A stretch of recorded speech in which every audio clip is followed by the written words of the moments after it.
16 million men alive today share the same DNA. Not from a king. Not from a pharaoh. Not from any of history's great dynasties. From a boy who was abandoned in the steppe at age 9, with nothing but a horse and a death sentence waiting for him. His name was Temujin, and by the time he was done, he would rule an empire larger than the entire continent of Africa, and reshape the Mongol Empire into the single greatest land conquest in human history. How does an orphan slave become the most powerful man who ever lived? Let's find out.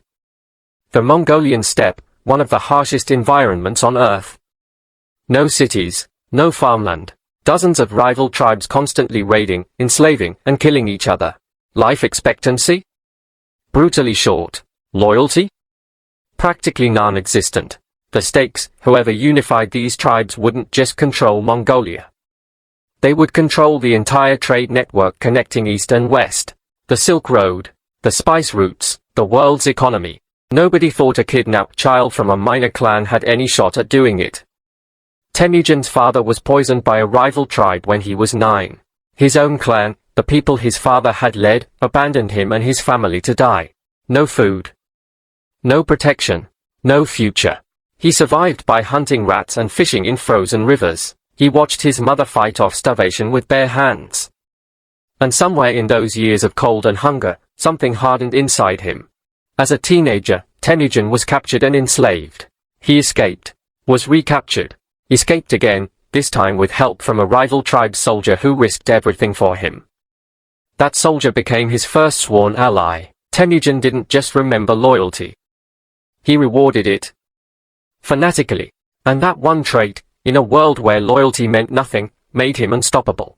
By his mid-20s, Temujin began doing something no Mongol leader had ever done. He promoted soldiers based on merit, not bloodline. In a tribal society built entirely on family hierarchy, this was borderline revolutionary. He abolished the old clan system. Soldiers swore loyalty to him personally. Loot was shared equally. The best warriors rose, regardless of where they were born. And then, in 1206, something extraordinary happened. Every Mongol tribe gathered on the steppe. And they gave Temujin a new name, Genghis Khan, universal ruler. In less than 2 decades, the abandoned orphan had become the undisputed leader of every nomadic tribe in Central Asia. Now he turned his eyes outward. And the world was completely unprepared for what came next. The Mongol Empire didn't just conquer, it operated like a terrifyingly efficient machine. Genghis Khan's armies used psychological warfare before a single arrow flew. Surrender and be absorbed. Resist and be erased. City after city fell. The Khwarezmian Empire, one of the most powerful in the Islamic world, collapsed in 3 years. Northern China crumbled. The campaign stretched from the Pacific coast to the doorstep of Europe. At its peak, the Mongol Empire covered 24 million square kilometers, more than twice the size of the Roman Empire at its height. But here's the part nobody talks about. Genghis Khan also created one of history's first international postal systems. He established religious freedom across conquered territories, a radical concept in the 13th century.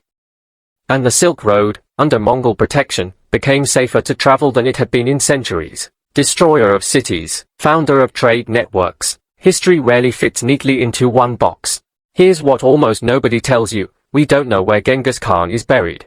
By his own command, his tomb was hidden after his death in 1227. The soldiers who buried him were allegedly killed to protect the secret. Rivers were diverted over the grave. An entire forest may have been planted on top of it. 800 years later, the greatest conqueror in history is still out there, somewhere under the Mongolian steppe, completely undiscovered. Some graves refuse to be found. Genghis Khan built the empire.